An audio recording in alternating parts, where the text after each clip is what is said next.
Bonjour, nous allons voir dans cette vidéo comment utiliser les listes comptables financières.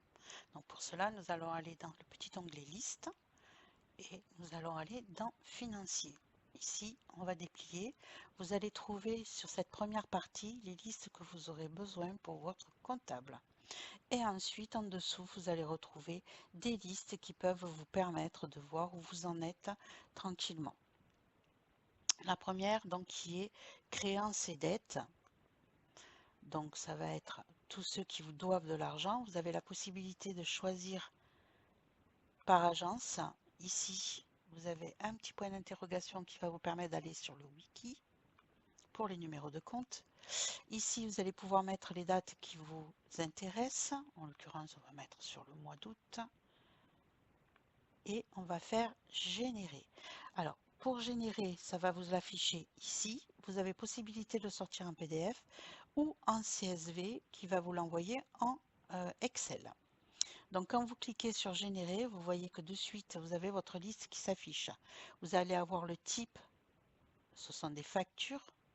Les préfixes, si vous avez plusieurs agences et que vous avez créé des préfixes, le numéro de vos factures, la date à laquelle ça a été fait, vos numéros de compte, les comptes clients, et vous allez retrouver le détail par client. Donc en l'occurrence ici, la somme totale due de votre élève sur cette facture-là. Donc sur la 326, on a 530 et 30 euros de redevance TG, compris dans la même facture, donc 560, que vous allez retrouver ici. En l'occurrence, vous allez avoir les 441 hors taxe, le prix de la TVA, les 30 euros de la redevance TG qui, elles, ne sont pas taxables. Et du coup, vous vous retrouvez avec la somme totale de ce que l'élève doit. Vous avez la possibilité d'aller sur la fiche élève en cliquant tout simplement sur le petit bonhomme bleu. Du coup, vous atterrissez directement sur sa facture, sur sa fiche compte, excusez-moi. Et là, vous allez retrouver les factures créées. Donc tout ce qui est en orange n'est pas facturé. Tout ce qui est en vert, ce sont des factures qui ont été encaissées et soldées. Donc ici, si je crée une facture non payée, elle va passer, hop, ici c'est fait, elle va passer en bleu. Et dès qu'elle sera payée, elle passera en vert. Donc orange non créé, bleu facturé, vert encaissé. Donc ici, on retrouve les factures avec les encaissements. Vous voyez, je vous parlais de 560. En dessous, on a bien les 44,50 aussi. Si je retourne sur mes encaissements, ben vous avez bien les 44,50 et les 560 ici. Donc, première ligne, créances et dettes, ça va être tout ce qui va être facturé. Quelles sont ces factures-là? Tout ce qui n'a pas été facturé n'apparaîtront pas ici. On ne retrouve que les factures créées. Ensuite, vous allez pouvoir retrouver tout ce que vous avez encaissé sur cette période. Toujours pareil, possibilité de sortir en plusieurs exemples. Ici, on va générer et là, vous allez retrouver le numéro du reçu, la date à laquelle et l'heure à laquelle vous avez encaissé, quels sont les comptes clients et quel est le mode de paiement. Et naturellement, vous avez le détail, si c'est une avance et si c'est financé.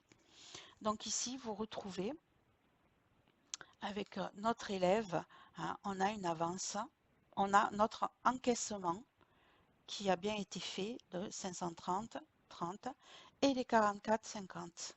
Donc vous retrouvez tout le détail des paiements encaissés sur ce mois. Ensuite, vous avez le solde encaissé dû. Donc on va garder toujours nos dates. Vous avez possibilité de mettre plusieurs agences ou une seule agence et on va le générer. Donc encaissé dû, donc solde encaissement dû, ce sont l'argent que l'élève vous doit. En l'occurrence ici, on voit que Joël Star nous doit 380 euros. Si je vais sur sa fiche, eh bien, j'ai bien un dû global à devoir de 380 euros. Donc, vous allez retrouver les détails de ce qu'on vous doit. Toujours dans les listes pour vos comptables, on a prestations en cours. Donc, prestations en cours, qu'est-ce que c'est? Ce sont toutes les prestations qui ont été faites, qui sont en cours d'être faites là sur cette période-là et qui n'ont pas été payées. Donc ça, c'est au jour d'aujourd'hui et vous avez en bleu ceux qui sont financés. Donc au jour d'aujourd'hui, sur le mois d'août, vous avez tout ceci à devoir, à encaisser, pardon, à encaisser. Donc ici, hein, vous voyez qu'on a à la journée, donc en montant total, on a 380, mais sur cette journée-là, sur cette période-là, on nous doit 54,29. D'accord? Donc ici, vous allez avoir le montant total de ce que vous doit la personne. Et si c'est un montant qui est différent de la somme globale, c'est tout simplement que sur le mois d'août, la personne vous doit 54,29.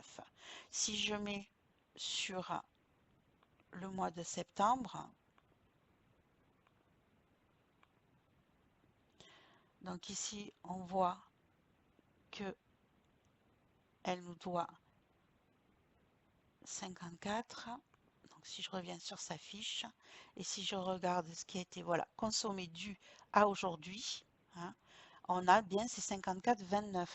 C'est ce qui a été utilisé. Ici, on le voit, on le retrouve ici. C'est-à-dire que sur cette somme de 380, il n'a été utilisé 7 heures. Il manque 6 heures à être programmé sur les 7 heures. Il n'a été utilisé qu'une seule heure. Donc du coup, on doit sur cette somme globale, l'élève nous doit 54,29, c'est-à-dire une seule heure de conduite. S'il avait utilisé toute la totalité de ces 7 heures, c'était 380 qu'il nous devait. Mais au jour d'aujourd'hui, on le retrouve ici, consommé dû et consommé programmé, 54,29. Et vous retrouvez donc cette somme ici. D'accord? Donc sur une facture totale, sur un montant de panier total de 380, en fait, la personne ne nous doit au jour d'aujourd'hui que 54,29. Donc ça, ce sont les prestations en cours. Ensuite, vous allez avoir produit constaté d'avance. Produit constaté d'avance, c'est-à-dire que vous avez ici encaissé de l'argent sur ces clients-là et que vous devez ces prestations à ces personnes-là, c'est-à-dire qu'elles n'ont pas encore utilisé l'argent qu'elle vous a versé. Imaginons qu'on aille sur Saint-Dilou, ici, vous voyez qu'elle a été financée, mais sur ce qu'elle me doit du consommer, elle a une avance de 171,50. D'accord? Donc ici, hop, non, c'est pas facturation, c'est fiche compte. Vous voyez que tout a été payé. Il reste ces leçons-là, mais regardez dans ce qui a été payé, vous comprendrez mieux. Ici, tout a été payé, on le voit, hein, terminé, mais rien n'a été utilisé. Donc, vous devez à cette personne tout ce qui a été payé et non utilisé. Ici, ça a été facturé, mais pas encaissé et toujours pas utilisé. Donc, voilà à quoi correspond les produits constatés d'avance sur une période prédéfinie. On se retrouve pour une deuxième partie concernant la liste de facturation ou financière. À très vite.